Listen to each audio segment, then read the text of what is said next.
Welcome, everyone. This is episode 3 of Real Talk with Jay. Joining me in the studio, as usual, is my lovely wife, Miss D. Hey, everybody. Today's Real Talk is on Black Patriotism. I am Jay, your host, and I'd like to say thank you to all of you for tuning in. You're making a choice to be part of our audience, to be part of the village. I don't take that lightly. I hope to have you join us here on a regular basis. One of the main goals of the show is to provide you with real talk. We want to give you a practical and honest perspective on current events, political issues important to our community, and provide a bit of social commentary to drive deeper thinking and engagement.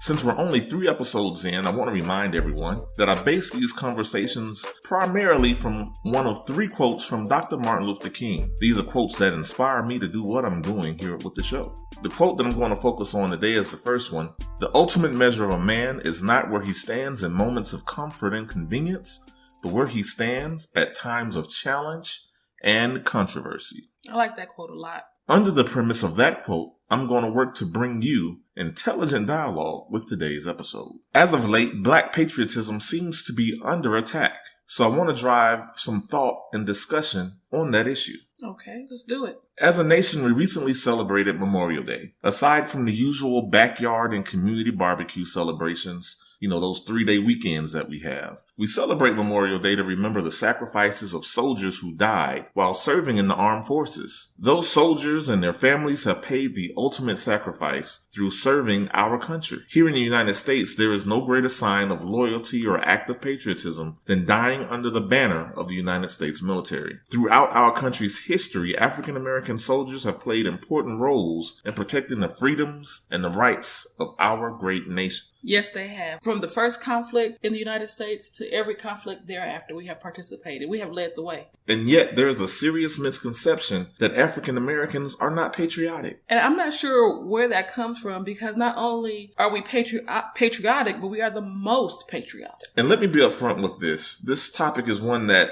it kind of gets to me. It enrages me. It boils me up on the inside. You and me both.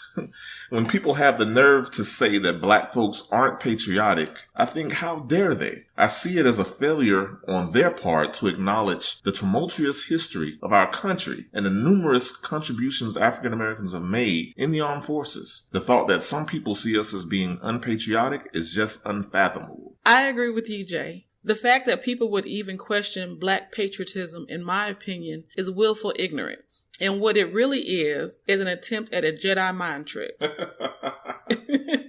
An attempt to discount our contributions and always show us in an unfavorable light. This actually relates back to that 3rd King quote you mentioned in episode 1. King stated that nothing in this world is more dangerous than sincere ignorance and conscientious stupidity. And I think that's what's going on here. Yep. Now, most recently, this notion has been fueled by protests occurring during the singing of the national anthem, where occasionally an athlete, primarily an African American athlete, may sit or kneel to bring attention to police brutality and other judicial injustices. Out of the 1,700 or so players in the NFL, as many as 70 to 75% of them are African American. On any given Sunday, at most, you would see about 6 or maybe even 7 NFL athletes take a knee. Now, I wish more would do so. But from just those 6 people kneeling out of the 1,190 or so Black players, people have come to the conclusion that the entire race of Black folks are unpatriotic. And note, kneeling is not unpatriotic. Many of the folks who say Black people are unpatriotic claim that kneeling is a show of disrespect towards veterans and the military. And they seem to overlook and disregard the attempts of those athletes who are brave enough to exercise their First Amendment right to explain that by kneeling, they are not protesting the flag, veterans, the military, or the anthem. They're protesting disparities in the injustice system during the national anthem. With this episode, as difficult as it may be, I want to focus mostly on the debate about Black patriotism. So I will save my thoughts and discussion on the NFL and kneeling for a future episode. Mark our words, that Real Talk episode is coming. We're just going to table it for right now, but it's coming back around. Now, patriotism is defined as showing vigorous support for one's country. I'd venture to say that symbolic acts like standing or putting your hand over your heart fall short of being vigorous. Patriotism goes beyond displaying symbolism. patriotism. Patriotism is defined by your daily walk. The things you do day in, day out, your deeds, your work, acts of service like volunteering your time, effort, and resources can fall in line with being vigorous. Oh, and here's one. Serving your country. You can't get more vigorous than that. And let me address one falsehood about patriotism. Patriotism isn't defined by being affiliated with a political party. Some folks in the GOP seem to think they are divinely ordained to define and declare what is and what isn't patriotic. Well, that just isn't the case, folks. It isn't. They have really hijacked patriotism,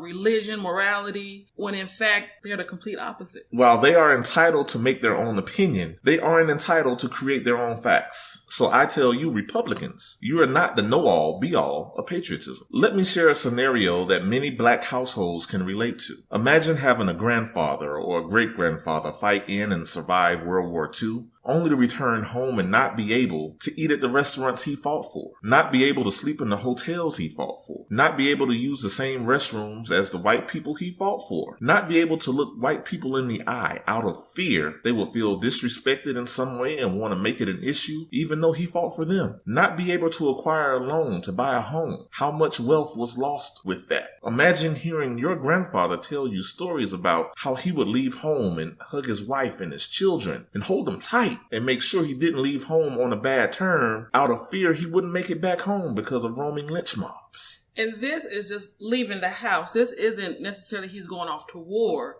This is just day-to-day life, correct? Day-to-day life. Wow, that's amazing. That was the reality for so many African Americans who fought for our country. And for those reasons, that's why you hear us say, black people are more patriotic. Our people have fought in the military and served to protect the rights of this nation throughout its hollowed history. Despite slavery, we fought. Despite Jim Crow, we fought. Despite lynch mobs and segregation and racism, we fought. Despite the injustices that occur in our justice system, we continue to fight. And despite many other roadblocks that work to deny us our full set of rights and privileges as Americans, we fight. Black people continue to serve our nation with pride. We fight and die for this nation. Black families send their mothers, their fathers, their sons, their daughters, their aunts, their uncles, and their loved ones off to serve every single day, the same as other races that make up the citizenry of our country. Black people are a very proud and patriotic people, more than most could ever even begin to comprehend. While Memorial Day wasn't an officially celebrated holiday until 1971, history shows us that the first Memorial Day-like celebration took place in Charleston, South Carolina on May 1st, 1865. Isn't that amazing? It is. May 1st of 1865.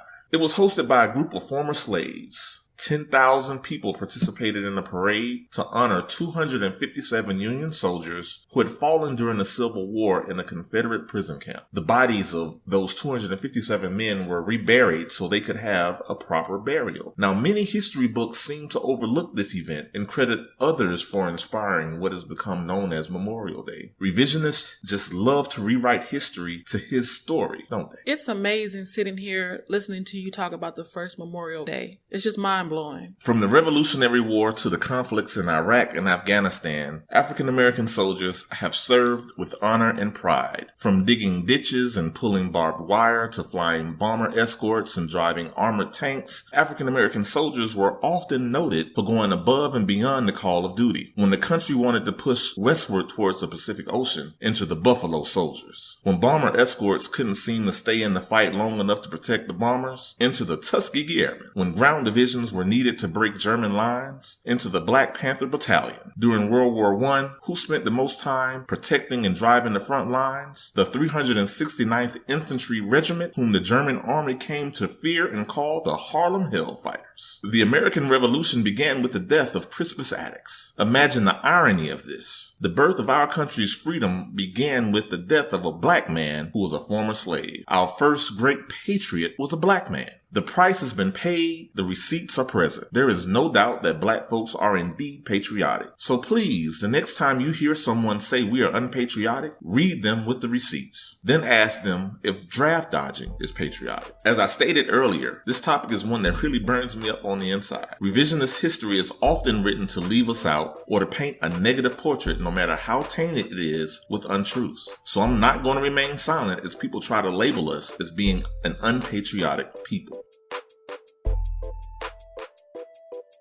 You're listening to Real Talk with Jay. And now it's time for Dollars and Cents with Miss D. And this segment is sponsored by thewealthculture.com. This segment of Dollars and Cents is brought to you by thewealthculture.com, where we share behaviors to help cultivate financial prosperity in our households and communities. As we approach the middle of the year, it's time for a mid-year review of your personal finances. Set a no-spend period. It could be a weekend, a week, or even a month. We recommend 30 days. Use this time to assess how you spend your money. Do you know how much you spend on life essentials versus all of the nice to have? By having a no-spend period, you get to evaluate your spending habits. You will be able to see where you can trim off your excess spending and redirect that money to achieving your financial goals, like paying off debt, growing your emergency savings, funding college savings, or investing. To execute a 30-day no-spend period, you can follow these steps. 1. Ensure you have a budget. Your budget should only cover essential spending. Essential spending includes your bills and necessities. You and your family will probably need to write down what you consider to be a necessity and what's not. 2. Get everyone in the household to commit. Teamwork makes the dream work. 3. Plan out your meals. Food can be a large part of your monthly budget. Eating out and last-minute grocery shopping can easily hit you in the pockets. 4. Use a tracker to keep your progression front and center. A tracker can help motivate you to go one more day without spending. 5. At the end of your no-spend period, calculate the money you saved and apply those funds to a financial goal like building your savings or paying off your debt. To get a free no-spend tracker that you can use, go to thewealthculture.com. A link is also accessible from the Wealth Culture Facebook page. Hope this little tidbit helps. We're all in this together. That's a wrap for this segment of Dollars and Cents. I will see you next time. Well, we've approached the end to another show. But before we go, I'd love to get feedback from you, the village. Please let me know what you're thinking. What is your opinion on Black patriotism? I know many of you have family members who served in the military, so I would even love for you to post your stories about Black patriotism in your family. We'd love to share and highlight what Black patriotism is and looks like for you. Also, give me your feedback on the show. What can I do? What can we do to make this a better, more informative show for you? And please, if you like the show, go to the ratings and review section of the show description in our podcast and give us a rating and review. The success of the show is driven by your feedback, so I'm really counting on you, the village, to let us know how we're doing. Your feedback matters and I'm listening.